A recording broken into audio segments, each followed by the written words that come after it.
Live action role-playing was kind of a natural transition, considering that I've been a gamer for longer than I can remember. I mean, if you go back far enough, my siblings and I were always making up stories and running around and killing each other or saving each other, and I think that's where most people's experience really begin if they think about it. But as far as systems, I tried several. There's an airsoft one that I've been involved with for several years now, and the LARPcraft system and various others has just been a natural progression of wanting to hit things with swords because it's fun. Well, the transition from boards and dice roleplay, tabletop as most people are aware of it, or even computer gaming, has been a sort of, not a transition, but I would rather even go back to say it's a regression. To go back to, hey, we did this when we were kids, what's stopping us from being adults? We can make our own decisions, we can still go out and play pretend. Yeah, it's silly, but it's also a lot of fun. Some of my greatest memories of role-playing with live action roleplay versus tabletop have just been getting people to laugh, especially if they're playing a dour, sour character, to make them crack that smile even in character, not break character, but in character smile back at you has always been my favorite.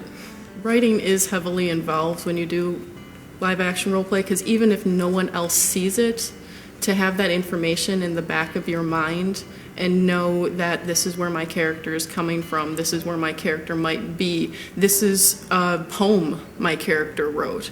Even if you never share that, it's just nice to flesh out who you're playing, and that way it makes everything seem more real and more complete.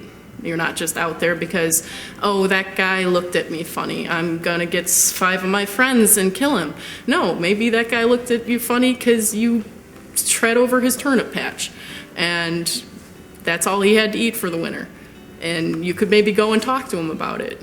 Those little things, not just going out and drawing blood.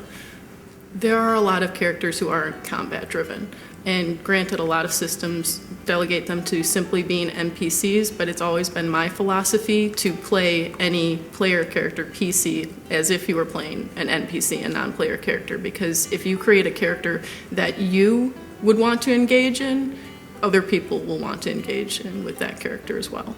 There's some people who don't like to wear armor. It's heavy, it chafes, it wears on you after a while. There's some people who don't want to run the risk of getting hit, be it in the face, chest, arm, leg, or what have you. So there are many people who stick to the town, who create a town drunk, who create a gambler.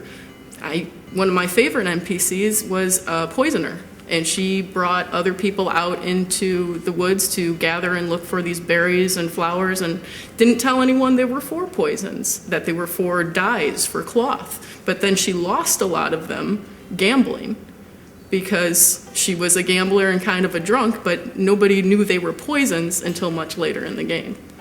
Most systems, if you have an NPC, like I just explained, they will give you a certain discount for participating in that manner. They will give you experience for participating in that manner, which you can then use for your main alternative character. You could definitely PC a town village role, and like I said, that goes back to my own philosophy of play like an NPC.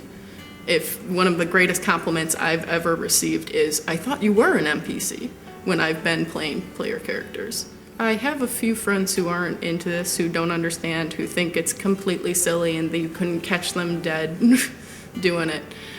But most of the response from my husband from those friends have been, well, you look like you're having fun.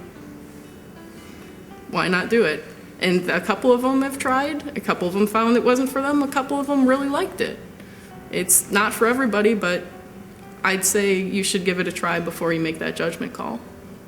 There are some systems that you can see a bit of a gender disparity in, because there are more guys doing it because it's, haha, we can hit stuff, you think you got that masculine ego going on and where I'm the biggest, baddest warrior, and girls are just there to look pretty. If you want to be there to look pretty, be it a guy or a girl, be there to look pretty. Be the fluffy fairy, whatever the heck you want to be. If you want to be there to be an ass, be a badass.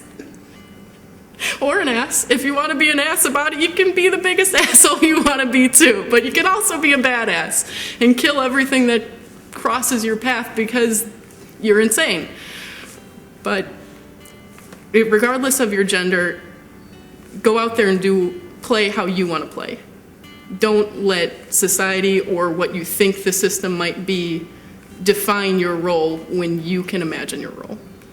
If you're curious about anything, about the system, about the world, about what you can and can't do, most admins, most people who run realms, systems, games, they are more than willing, more than happy to have someone asking those questions, because maybe someone's never asked that question before. Maybe they haven't thought of that question before. And they will be quite pleased to give you the proper response, or even say, hey, I need some time to think about that.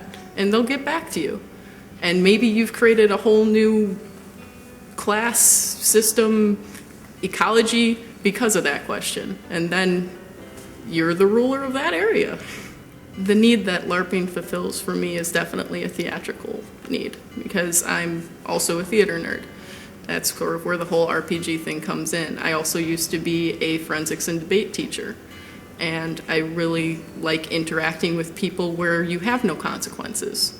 You can explore various facets of yourselves and others because you know it's not going to come back to you in real life, and maybe you can find something else about yourself that you didn't know that you really like doing, or some personality trait that you'd like to play it more even in real life, or it's more fun in game. My name is Jessica Peslin. You can call me Jess. I am a production assistant to graphic designers. I am 30 years old. My first experience LARPing was as an NPC role because I was uncertain. So I came in the way that made sense, which was contacting one of the admins, saying, hey, I'm not certain about your system. I really think your game looks interesting, but I'm not certain if it's for me. What do you have for me to do? And they gave me a role. I ran with it. I had a lot of fun doing it, and I came back for more. The best advice I can give to anyone who wants to LARP or is uncertain about LARPing is embrace the ridiculous. There's nothing better than being able to just flat out laugh at yourself and know that you're having fun and nobody can stop you.